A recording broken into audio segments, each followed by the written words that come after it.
हाल है। आज हम स्टार्ट करने वाले हैं FM 0 to 50 बैच का डे 1। ठीक है, सबसे पहले स्टार्ट करने वाले हैं लिवरेजेस चैप्टर से। काफ़ी इजी चैप्टर है, काफ़ी स्कोरिंग चैप्टर है और बहुत छोटा सा चैप्टर है। हाँ, क्वेश्चंस काफ़ी हैं लेकिन कंसेप्ट कम है। क्वेश्चन रिपीटेटिव मैनर में है तो हो जाएंगे, कोई बहुत ऐसा तीर नहीं मारना है। ठीक है, नॉर्मल है, ईजी है। फाइनेंशियल लीवरेजेस 5 से 10 मार्क्स का एग्जाम में आ जाता है, तो ये हमारा 10% ऑफ FM हो गया। कैसे? क्योंकि 50 मार्क्स का तो FM आ रहा है, तो उसमें से 5 नंबर का भी आ रहा है, मतलब 10% कह सकते हैं। ठीक है, अब हम स्टार्ट करते हैं। सबसे पहले देखो, लीवरेजेस स्टार्ट होता है यहाँ से। कहाँ से? कि ऑपरेटिंग लीवरेज क्या है, फिर अपना फाइनेंशियल लीवरेज क्या है, कंबाइंड लीवरेज क्या है। लेकिन हम क्या करेंगे, हम पहले पढ़ेंगे बेसिक्स। ये बैच मैंने आपको पहले ही बताया है, हम बेसिक्स से स्टार्ट करेंगे। ठीक है, तो बेसिक्स आता है अपना इनकम स्टेटमेंट। ठीक है, इनकम स्टेटमेंट में सबसे पहले मैं बात करता हूँ पूरा अपन कैसे इनकम कर रहे हैं, हम वो वाली बात करते हैं। ठीक है, मैं एग्जांपल ले लेता हूँ। मान लो मैं CA की टीचिंग कर रहा था, टीचिंग करने के अलावा मैं प्रैक्टिस भी करता था, तो वो काम छोड़ के अगर मैं छोले भटूरे बेचना स्टार्ट करता हूँ। ठीक है, छोले भटूरे, छोले कुलचे, जिसको जो पसंद है। ठीक है, अमृतसरी कुलचे और बोलो। ठीक है, वो अगर हम स्टार्ट करते हैं तो मान लो ये मेरी अगर सेल्स हुई, मैंने कुछ भी जैसे मान लो 10,000 प्लेट्स बेची, तो उससे मेरा 20 लैक्स की सेल हुई। 20 लैक्स की सेल हुई तो यह क्या मेरा पूरा प्रॉफिट हो गया? क्या पूरा प्रॉफिट अगर हो जाता तो मैं तो लेके निकल जाऊंगा, लेकिन क्या आप प्रॉफिट मानोगे क्या इसको? नहीं, क्योंकि ये सेल्स हुई है अभी। ठीक है, सेल्स हुई कितने की? सेल्स हुई है हमारी 20 लैक्स की। अब हम बात करेंगे वेरिएबल कॉस्ट क्या होता है। वेरिएबल कॉस्ट वो होता है जो पर यूनिट पे जो खर्चा होता है उसको वेरिएबल कॉस्ट बोलते हैं। मान लो अगर पर प्लेट हमने छोले कुलचे सामने वाले को खिलाए, तो उसमें क्या क्या खर्चा आएगा? 2 कुलचे आ गए, ठीक है, छोले आ गए, ठीक है, उसके बाद प्याज वगैरह दे रहे हो, सैलड दे रहे हो, या फिर आपने छाछ दी, कुछ भी दिया, तो वो पर यूनिट का क्या खर्चा है, मतलब पर छोले की प्लेट का क्या खर्चा है। ठीक है, ये हो गया अपना वेरिएबल कॉस्ट, मतलब पर यूनिट कॉस्ट। फिर दूसरा आता है फिक्स्ड कॉस्ट। फिक्स्ड कॉस्ट क्या होता है? पहले तो सेल्स में से वेरिएबल कॉस्ट निकालेंगे तो आ जाएगा अपना कंट्रीब्यूशन। कंट्रीब्यूशन मतलब कि हाँ, ये पैसा अपन ने कमा लिया, ये पैसा अपना बच गया। अब यहाँ से fixed cost, overall fixed cost, जो पूरी फिक्स्ड कॉस्ट बनती है। फिक्स्ड कॉस्ट क्या हो गया? मान लो रेंट हो गया, फिर इलेक्ट्रिसिटी बिल हो गया, ओके, फिर उसके अलावा मान लो कोई वर्कर रखा है तो उसकी सैलरी हो गई। ये चीज़ें क्या है? फिक्स है। अगर मान लो आप 10 प्लेट्स छोले कुलचे में बेचता हूँ, ठीक है, या फिर मैं 1000 प्लेट या फिर 2 लाख प्लेट छोले कुलचे बेचता हूँ, तो क्या मेरा जो वर्कर है वो उतना ही लगेगा? मतलब आप ये मत समझो, स्केल पे मत समझो, 10 और 100 का एग्जांपल लेके समझो। वर्कर वही रहेगा। हाँ ठीक है, एक वर्कर 100 प्लेट भी बेच सकता है, 10 प्लेट भी बेच सकता है। ठीक है, फिर उसके अलावा क्या हमारा लाइट बिल में कोई चेंज आएगा? छोले कुलचे अगर हम बेच रहे हैं तो सब यहीं आके नहीं खा रहे हैं, मतलब कुछ खा रहे हैं, बाकी अदरवाइज टेक अवे चल रहा है, क्योंकि इतना भीड़ में कोई खाना पसंद नहीं करेगा, तो टेक अवे, वो पार्सल लिया, चल पड़े, ओके। उसके अलावा तीसरी चीज़ क्या हुई? तीसरी चीज़ ये हुई कि मान लो रेंट है, तो हमने शॉप ली थी, शॉप का रेंट है 20,000 पर मंथ। तो क्या 20,000 पर मंथ जो हमारा अमाउंट आ रहा है क्या रेंट का, उससे फ़र्क पड़ता है क्या कि आपने 10 कुलचे बेचे या 20 या 100 या 200? मकान मालिक को कुछ फ़र्क पड़ेगा? लैंडलॉर्ड जो है वो बोलेगा मुझे मेरा एवरी मंथ 10,000 20,000 जो भी मैंने अमाउंट बोला वो रेंट मुझे चाहिए तो चाहिए। ठीक है, उसको कोई खर्च नहीं पड़ेगा, कोई फ़र्क नहीं पड़ेगा। ठीक है, ये हो गया अपना ऑपरेटिंग फिक्स्ड कॉस्ट, मतलब ऑपरेशंस करने के लिए जो खर्चे हुए उनको ऑपरेटिंग फिक्स्ड कॉस्ट बोलते हैं। ये अपना आ गया profit before interest and taxes, मतलब इंटरेस्ट और टैक्सेस हटाने से पहले वाला प्रॉफिट, अभी हटाएंगे। ठीक है, ये आ गया अपना PBIT, 8 लाख रुपए आ गया, बढ़िया है, सही जा रहे हैं। उसके बाद क्या करना है? इंटरेस्ट। अब देखो मेरे पास जो पैसे थे, अब देखो मैंने क्या बोला, प्रैक्टिस कर रहा था, प्रैक्टिस में इतनी इनकम हुई नहीं, अब क्या करना है? अब मैं बहुत सोच रहा हूँ कि छोले कुलचे की शॉप डालते हैं, उसके लिए पैसे कहाँ हैं? शुरू में इनिशियल एक्सपेंसेस आपको करने हैं, रेंट भी देना है, कुछ भी देना है, तो आपने फाइनेंसेस अरेंज किए। फाइनेंस मान लो आपने 10 लाख का अरेंज किया, 10 लाख पे आपका इंटरेस्ट हो गया 10% के हिसाब से 1 लाख रुपए। 1 लाख रुपए का अगर इंटरेस्ट हो गया तो क्या फ़र्क पड़ता है क्या कि आपने कितना काम किया, आपने कितनी सेल की? उससे कोई फ़र्क नहीं पड़ता है ना इंटरेस्ट पे, वो तो लगना जो लगना है, हर साल आपको 1 लाख रुपए देने हैं तो देने हैं। ठीक है, क्या आ गया? प्रॉफिट बिफोर टैक्सेस, मतलब इंटरेस्ट यहाँ से हट गया है, अब प्रॉफिट बिफोर टैक्सेस आ गया है। 7 लाख रुपए बचे, ऑल गुड, सही जा रहे हैं। मतलब देखो अब 20 लाख थे और 7 लाख पे आ गए हम, खर्चे काटते काटते काटते। अब क्या टैक्सेस एट दैट 15%, 50%। अब देखो यहाँ पे अगर सीधा मैं 20 लाख की इनकम मानता, टैक्सेस देता 10 लाख रुपए, तो क्या वो फेयर होता? नहीं। क्यों फेयर नहीं होता? क्यों? क्योंकि मैंने ये खर्चे तो अभी तक डिडक्ट नहीं किए, क्योंकि ये खर्चे मैं ऑलरेडी कर चुका हूँ। ये खर्चे में डिडक्ट करूँगा। उसके बाद आएगा मेरा profit after taxes. After taxes कितना बनता है? 3,50,000, 3,50,000, ठीक है। फिर आया लेस प्रेफरेंस डिविडेंड। अब प्रेफरेंस डिविडेंड जो भी आपने, जैसे क्या होता है, दो टाइप के शेयर्स होते हैं, equity dividend, equity shares, preference shares. Equity share holders को क्या मिलता है? Equity dividend. Preference share holder को क्या मिलता है? प्रेफरेंस डिविडेंड, ठीक है। अब प्रेफरेंस शेयर्स वो शेयर्स होते हैं जिनको इक्विटी शेयर्स से हल्का सा प्रेफरेंस दी जाती है, बी इट वोटिंग राइट्स में डिफरेंस हो, बी इट प्रेफरेंस हो, डिफरेंस हो, जो भी डिफरेंशियल वोटिंग राइट्स इनको मिलते हैं। उसके अलावा दूसरा क्या हो गया हमारा कि डिविडेंड जब भी देंगे तो इनको या तो अलग अलग टाइप के इनके शेयर्स होते हैं। इरिडीमेबल मतलब आप रिडीम नहीं कर सकते, या फिर मान लो क्यूमुलेटिव मतलब आपका, जैसे मान लो पिछले साल हम डिविडेंड नहीं दे पाए थे तो अगले साल मिला के, जैसे डिबेंचर्स होते हैं ना वैसे ये होते, तो इनका भी हम डिडक्ट करेंगे प्रेफरेंस डिविडेंड। तो हमारा क्या आएगा? Profit available for equity share holders कितना बचता है? 3 लाख रुपये। देखो 20 लाख पे खड़े थे, हमारे हाथ में कितना बचा? 3 लाख रुपये। अरे बाप रे, बहुत ज़्यादा नुकसान हो गया है। तो नुकसान नहीं हुआ, ये एक तरीके से इसी तरीके से चलता है। अगर इसको और हम स्केल करेंगे, 20 लाख का 30 लाख भी माल बेचना है तो खर्चे होते ही हो जाएंगे, सिर्फ वेरिएबल कॉस्ट चेंज होगी, बाकी खर्चे आप देख रहे हो सिमिलर है, सिर्फ टैक्सेस वेरिएबल कॉस्ट 2-3 चीज़ चेंज होगी। Divided by number of share holders, share holders कितने थे वो उससे डिवाइड कर देंगे तो क्या आ जाएगा अपना? 1 लाख शेयर होल्डर्स, तो ईपीएस हो गया अपना ₹3 पर शेयर, मतलब 3 रुपये एक शेयर के वाले को 3 रुपये का प्रॉफिट हुआ है, अर्निंग हुई है। उसमें से मान लो अगर 50% पेमेंट हो रहा है तो 1.5 उसको पेमेंट मिल जाएगा। ये आपको समझ में आया? ये नोट्स जो है मैं टेलीग्राम चैनल पे शेयर कर दूंगा, ठीक है, वहाँ से आप मतलब डाउनलोड कर सकते हो पीडीएफ। नोट्स काफ़ी आप देख सकते हो, बहुत प्यारे से बनाए मैंने छोटे से नोट्स। पूरा लिवरेज का हर एक क्वेश्चन इन नोट्स से कवर हो जाएगा, ठीक है। आगे बढ़ते हैं। अपना ये हो गया, कौन सा मीनिंग हो गया, सॉरी ये अपना इनकम स्टेटमेंट हो गया। फिर meaning of leverage. Meaning of leverage काफ़ी सिंपल है, सिंपल सा एक नज़र घुमा लेते हैं। क्या? लिवरेज इज रिलेशनशिप बिटवीन 2 और मोर वेरिएबल्स। 2 या 2 से ज़्यादा वेरिएबल्स के बीच में अगर कोई रिलेशनशिप हम देख रहे हैं तो लिवरेज मतलब एक किसी कोज से दूसरे पे क्या इफेक्ट होगा, उस डिफरेंस को, उस मीनिंग को, उस रिलेशनशिप को लिवरेज बोला जाता है, ठीक है।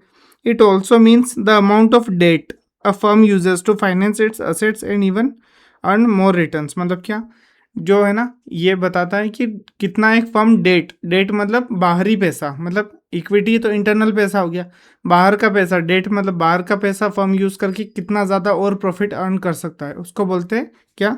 लिवरेज, ठीक है। लिवरेज का एक और ये फॉर्मूला है, ये बेसिक फॉर्मूला बता रहा हूँ जिस पे पूरा सब कुछ बेस्ड है। ये अपना फाउंडेशन फॉर्मूला हो गया, ठीक है। इंटर में फाउंडेशन फॉर्मूला, वाह सर क्या बात है, ठीक है। लिवरेज का फॉर्मूला क्या है? Percentage change in independent variable बोले तो कि किसी इसमें कोई फर्क नहीं पड़ेगा, ये इंडिविजुअल वेरिएबल है, इंडिपेंडेंट है। अगर इसमें कुछ भी चेंज होता है तो वो अपना क्या डिपेंडेंट वेरिएबल में क्या चेंज होगा वो बताएगा। परसेंटेज चेंज इन डिपेंडेंट वेरिएबल। देखो ये हमारा हो गया है क्या? ये हो गया है हमारा कोज, मतलब इसकी वजह से इसमें कुछ चेंज आया तो इफेक्ट, ये हमारा इस पर क्या इफेक्ट आएगा। तो कोज एंड इफेक्ट रिलेशनशिप आपने पढ़ा होगा पहले भी, तो वही कंसेप्ट यहाँ पे एप्लीकेबल होता है कि इसमें चेंज होने की वजह से ऊपर क्या चेंज आएगा, कोज एंड इफेक्ट रिलेशनशिप, ठीक है। फिर higher the leverage, okay, higher the risk. अगर लिवरेज हाई होगा तो मतलब मूवमेंट ज़्यादा हो रहा है, थोड़ा सा इधर चेंज किया बहुत ज़्यादा मूवमेंट हो गया, तो हायर लिवरेज हायर रिस्क। क्यों?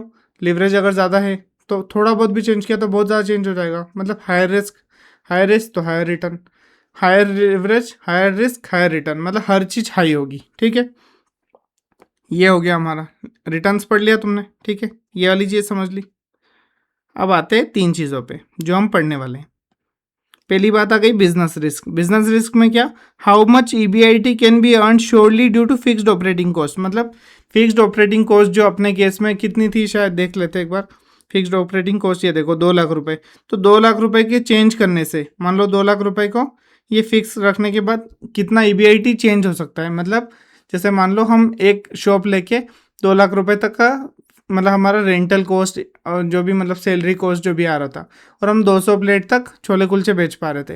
लेकिन अगर यहीं पे हमको 400 छोले कुलचे बेचने हैं तो हमको डबल करना पड़ेगा, मतलब एक और शॉप लेनी पड़ेगी। क्यों? क्योंकि स्टोरेज का इशू आ रहा है। क्यों? क्योंकि मतलब बहुत सारे कस्टमर्स आ रहे हैं तो एक जना हैंडल नहीं कर पा रहा है, 2 एम्प्लॉयज़ लग रहे हैं। इस टाइप से ऑपरेटिंग फिक्स्ड कॉस्ट चेंज करनी पड़ रही है। तो 2 लाख रुपए ही रखे और उसके बाद कब तक कितना अपन चेंज कर सकते हैं, कितना और बैंडविड्थ है उसका, उसको बोलते हैं operating leverage. Operating leverage business की रिस्क। अब दूसरा हो गया फाइनेंशियल रिस्क। क्या? Risk due to financial cost, मतलब इंटरेस्ट को फिक्स फाइनेंशियल कॉस्ट बोलते हैं। ये देखो यहाँ आ गया example, interest, preference dividend etcetera वगैरह, ठीक है। फिर कंबाइंड रिस्क, मतलब अब देखो फिक्स्ड ऑपरेटिंग कॉस्ट और फिक्स्ड फाइनेंशियल कॉस्ट दोनों के चेंजेस या फिर दोनों के ना चेंज करके कितना लेवरेज, कितना हम रिटर्न्स रिस्क लेके कर सकते हैं वो बताएगा, ठीक है। फॉर्मूला से समझेंगे, काफ़ी इजीली समझ में आ जाएगा। एनालिसिस ऑफ लिवरेज, क्या? पहले तो बोल रहे हैं बिजनेस और फाइनेंशियल रिस्क, तो अपन ने पढ़ लिया। बिजनेस रिस्क मतलब फिक्स्ड ऑपरेटिंग कॉस्ट को रख के कितना तक चेंज कर सकते हैं। फिर फाइनेंशियल रिस्क मतलब फिक्स्ड फाइनेंशियल कॉस्ट मतलब इंटरेस्ट वगैरह पे कितना तक अपन रिटर्न या ईबीटी चेंज कर सकते हैं। Okay, types of leverage, only 3 types of leverage. क्या? Operating, okay, financial, okay, combined. सिर्फ 3 टाइप के लिवरेज के कंसेप्ट अपने। ऑपरेटिंग मतलब फिक्स्ड कॉस्ट वाला, फाइनेंशियल मतलब इंटरेस्ट वाला, तीसरा कौन सा है? तीसरा है हमारा कंबाइंड मतलब ऑपरेटिंग इनटू फाइनेंशियल। ओके, एक मिनट।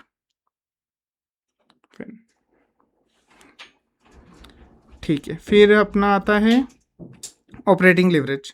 ऑपरेटिंग लिवरेज में क्या है? ऑपरेटिंग लिवरेज में देखो अपने को अभी है ना, ये सिर्फ 3 फॉर्मूले, ये 3 फॉर्मूले आप समझ लो, आपका लिवरेज ऑलमोस्ट खत्म, ठीक है। ये 3 फॉर्मूले, सिर्फ 3 फॉर्मूले और ये अपना इनकम स्टेटमेंट, ठीक है।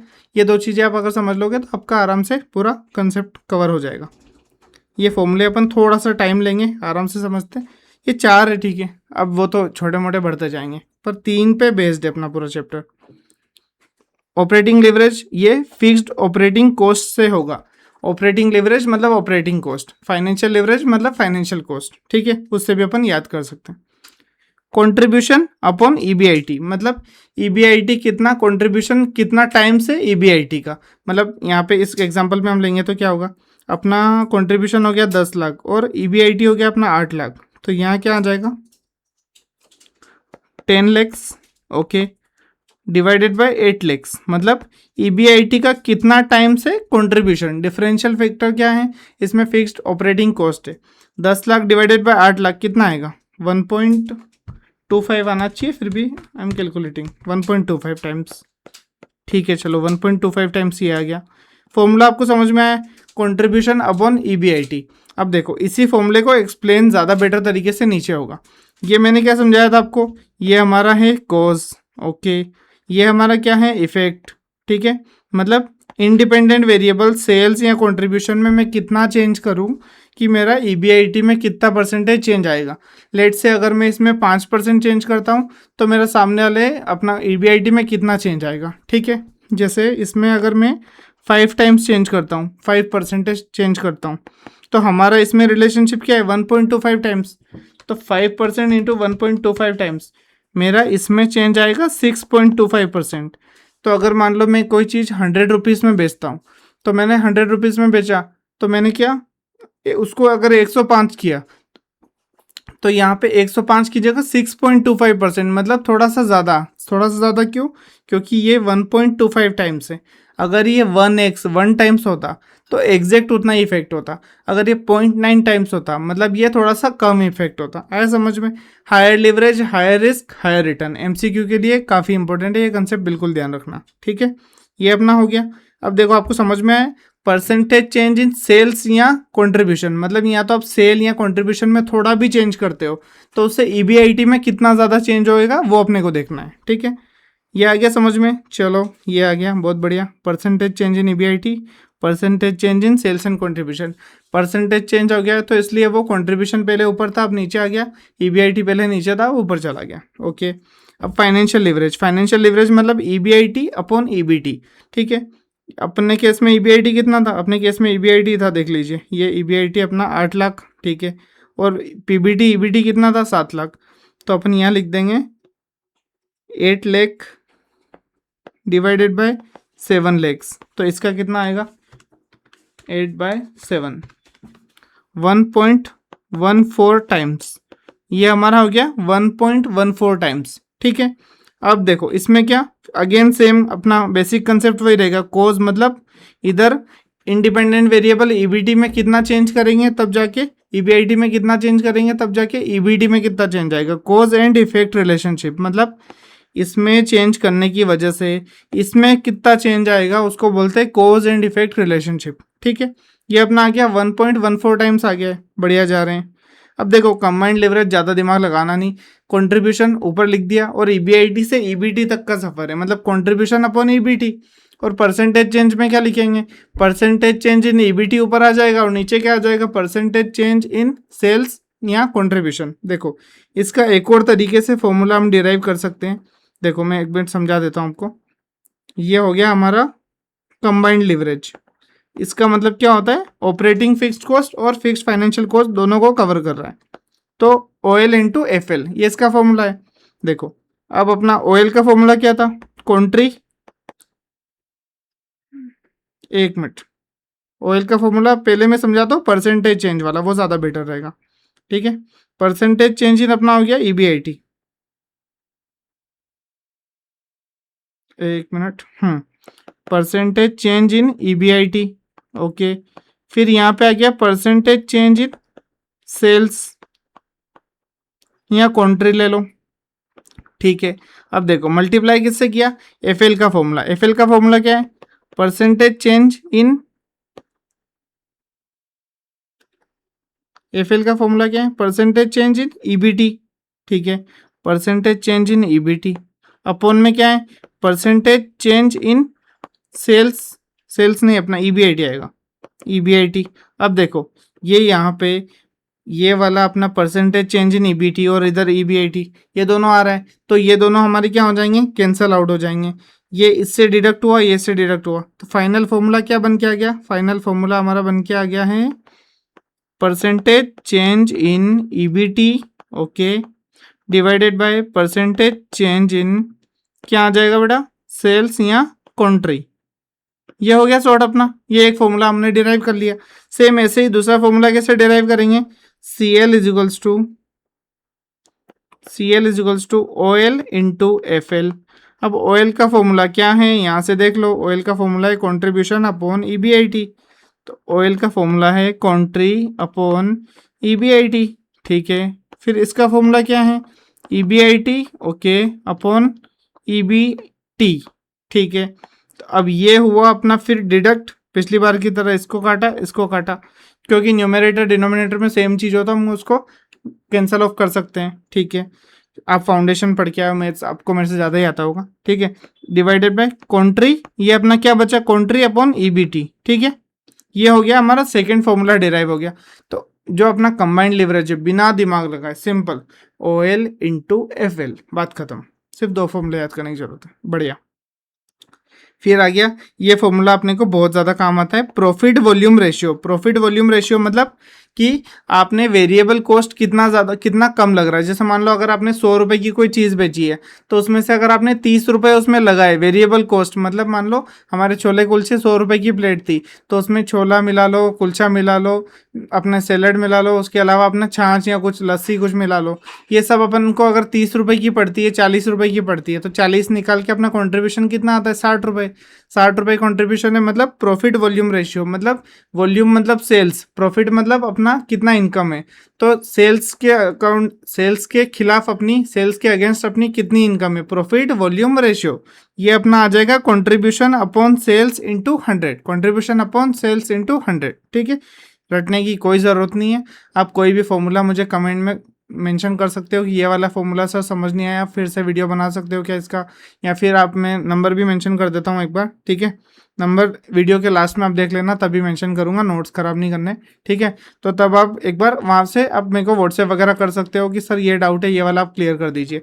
कोई भी फॉर्मूला आपको रटने की ज़रूरत ही नहीं है, हम एकदम लॉजिकल तरीके से क्लियर करके चलेंगे कैसे कैसे फॉर्मूला हम कंसेप्चुअल क्लैरिटी के साथ आगे बढ़ सकते हैं। क्योंकि रटोगे एग्जाम में भूल गए तो पूरा क्वेश्चन गया, लेकिन अगर आपको समझ के जाओगे, एग्जाम टाइम में आप बीमार भी हो गए, रिवाइज नहीं भी हो पाया, तो भी आपको एग्जाम में वो कंसेप्ट, वो लॉजिक याद रहेगा और वो हेल्प करेगा स्कोर करने के लिए। ठीक है, फिर आ गया हमारा break even point. Break even point बोले तो fixed cost upon contribution per unit.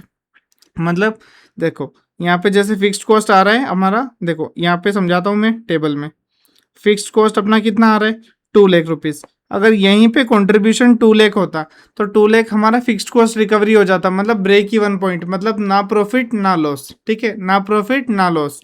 यहाँ पे अगर मान लो 2 लाख रुपए का कंट्रीब्यूशन होता और 2 ही लाख अपने कहीं में खर्च हो जाते, रेंट में या फिर सैलरी में या फिर फिक्स्ड ऑपरेटिंग कॉस्ट किसी भी तरीके का, उसमें क्या होता, हम ना प्रॉफिट कमाते ना लॉस कमाते। इसको बोलते हैं ब्रेक इवन पॉइंट, ठीक है। एक और होता है मार्जिन ऑफ सेफ्टी, मतलब अभी जब हम जहाँ पे खड़े हैं वहाँ से ब्रेक इवन पॉइंट तक में कितना डिफरेंस है, उसको बोलते हैं मार्जिन ऑफ सेफ्टी। मतलब जैसे मान लो ये 10 लैक्स है और ये 2 लैक्स है, तो अभी ये 8 लैक्स हमारा हो गया मार्जिन ऑफ सेफ्टी, मतलब 8 लैक्स का और हम लॉस अगर करते हैं तब जाके हम ब्रेक इवन पॉइंट पे ही खड़े होंगे, अभी भी लॉसेस में नहीं जाएंगे, ठीक है। इसको बोलते हैं मार्जिन ऑफ सेफ्टी।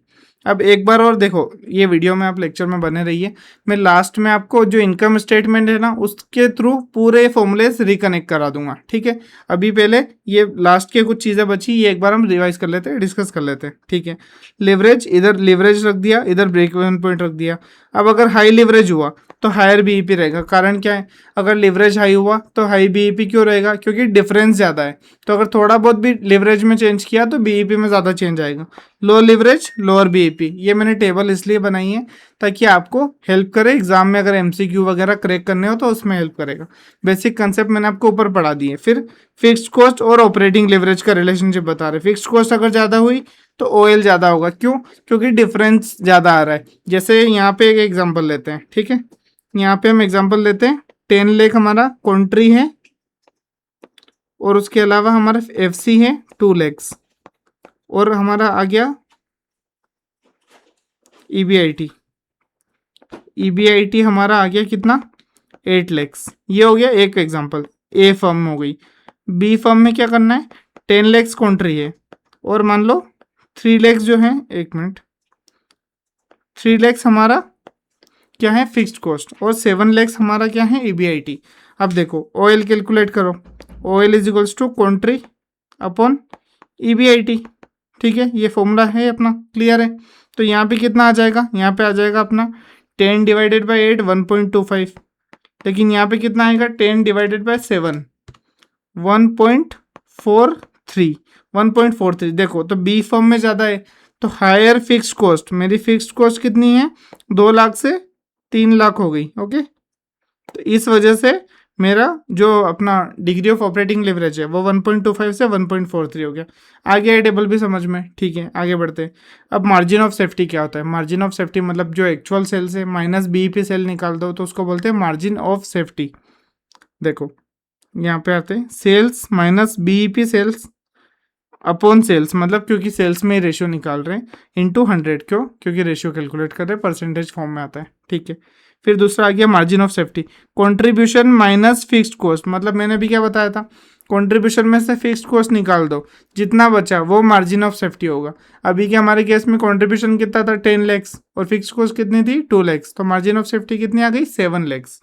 7 लैक्स आ गया डिवाइडेड बाई कंट्रीब्यूशन, मतलब परसेंटेज तो कंट्रीब्यूशन से निकलेगा, इस वजह से मार्जिन ऑफ सेफ्टी की यूनिट्स वगैरह आ गई, कंट्रीब्यूशन लेट से पर यूनिट हम लिख सकते हैं इसको यहाँ पे, ठीक है। फिर आ गया अब degree of operating leverage, fixed cost और मार्जिन ऑफ सेफ्टी का उल्टा रिलेशनशिप है, इनवर्स रिलेशनशिप है।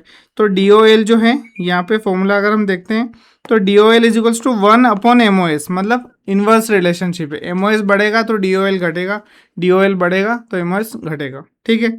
MOS is equals to 1 upon DOL, उल्टा कर दिया, बस फॉर्मूले को इंटरचेंज कर दिया। अब ट्रेडिंग ऑन इक्विटी करके एक कंसेप्ट है, कभी एमसीक्यू में अगर आ जाता है तो मैं आपको बता देता हूँ।